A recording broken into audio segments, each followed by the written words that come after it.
आप सभी को श्री कृष्ण जन्माष्टमी की शुभकामनाएं। और चिंतनीय बात यह है कि श्री कृष्ण जी को दो रूपों में प्रचलित कर दिया गया है। एक तो वो रूप है जिसमें श्री कृष्ण जी के हाथ में सुदर्शन चक्र है, जिसमें वो कुरुक्षेत्र के मैदान में अर्जुन को गीता का उपदेश देते हैं, कर्म और धर्म का उपदेश देते हैं। युधिष्ठिर के यज्ञ में बड़े बड़े विद्वानों के होते हुए भी सबसे बड़े ऊंचे आसन पर उनको बैठाया जाता है। लेकिन एक दूसरा रूप भी हमारे सामने प्रचलित है जिसमें वो रासलीला करते हैं, जिसमें वो नहाती हुई स्त्रियों के कपड़े उठा करके ले जाते हैं, जिसमें वो चोरी करते हैं। अब समस्या यह है कि उन दोनों में से कौन सा रूप माना जाए। तो भाई आर्य समाज अपने एक सिद्धांत पर टिका हुआ है कि क्योंकि कृष्ण हमारे महापुरुष हैं, क्योंकि वो हमारे आदर्श हैं और महापुरुष हैं, तो महापुरुष कभी भी कोई बुरे काम करने वाला, कोई भी अधर्म के काम करने वाला व्यक्ति तो महापुरुष बन नहीं सकता। इसलिए दयानंद सरस्वती जी की ये घोषणा है। वो सत्यार्थ प्रकाश में कहते हैं कि कृष्ण जी ने जन्म से लेकर के मृत्यु तक कोई भी बुरा कर्म नहीं किया, वो आप्त पुरुष हैं।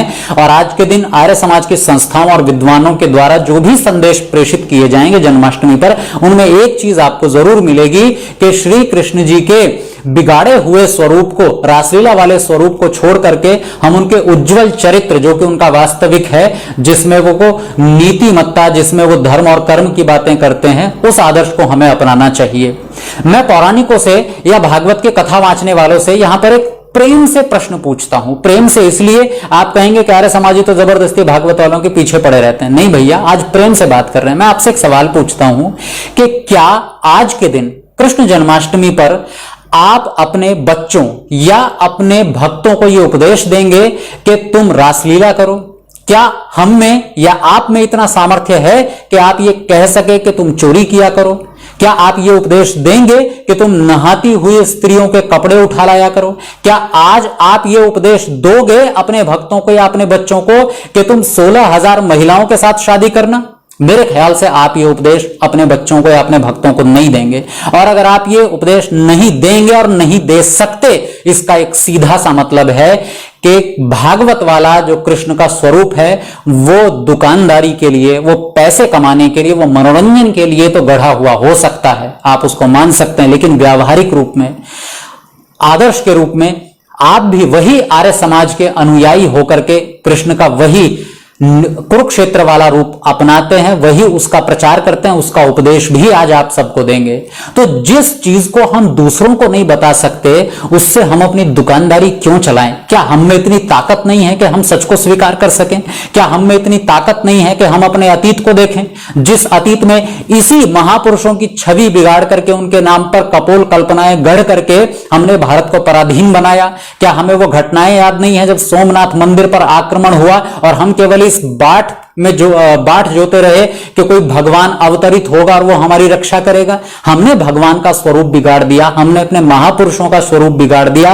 और फिर हमें आपत्ति होती है कि कोई व्यक्ति हमारे महापुरुषों पर आक्षेप क्यों करता है। अभी 2010 की घटना है, ज्यादा साल नहीं हुए, 10 साल पहले सुप्रीम कोर्ट ने लिविंग रिलेशनशिप को यह कह के मान्यता दे दी कि श्री कृष्ण और राधा भी तो एक साथ बिना किसी शादी किए रहते थे। अगर वो बिना शादी के एक साथ रह सकते हैं तो लिविंग रिलेशनशिप समाज में बुरा कैसे हो सकता है? दुर्भाग्य है हिंदू का कि जो श्री कृष्ण उसके लिए आदर्श थे, वो श्री कृष्ण आज इस बात के लिए उदाहरण बन गए हैं कि लिविंग रिलेशनशिप को मान्यता कोर्ट दे रही है कृष्ण का उदाहरण देकर के। ये दुर्भाग्य कहा जाएगा। और मैं तो कहता हूं कृष्ण अगर आज के दिन होते तो सबसे पहले सुदर्शन चक्र शायद इन्हीं भागवत वालों और पौराणिकों पर उठाते जो श्री कृष्ण जी के जीवन को बदनाम करते हैं। एक छोटा सा उदाहरण लीजिए, हम श्री कृष्ण जी को, हम क्या आर्य समाजी तो छोड़ दीजिए, आर्य समाजियों से इतर जो पौराणिक या भागवत वाले लोग हैं वो श्री कृष्ण जी को राधा के साथ जोड़ते हैं और कहते हैं उनकी 16,000 तो 108 तो रानियां थी और राधा उनकी प्रेमिका थी।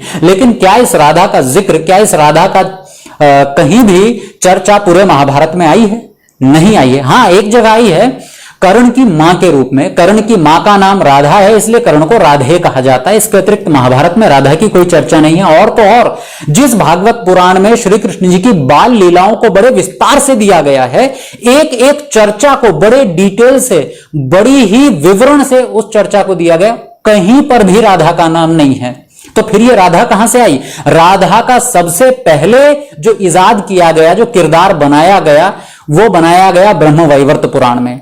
और शायद ये ब्रह्म वैवर्त पुराण के कारण ये रहा हो कि भागवत पुराण में भी मनोरंजन की शायद कुछ कमी रह गई थी तो ब्रह्म वैवर्त पुराण ने उसको पूरा कर दिया। लेकिन मेरा निवेदन है कि अपने मनोरंजन के लिए, अपने थोड़े से लोकेशना के लिए, थोड़े से पैसों के लिए, थोड़े से दुकानदारी के लिए हम क्या अपने महापुरुषों को बदनाम करेंगे?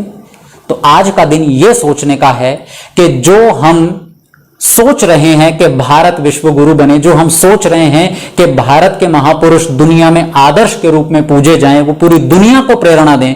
गीता जिसको हम, हालांकि होनी नहीं चाहिए, है तो हमारा धर्म ग्रंथ वेद, वेद को ही, चाहे पौराणिक जगत हो और आर्य समाज तो खुले तौर पे कहता है कि वेद ही हमारा धर्म ग्रंथ है।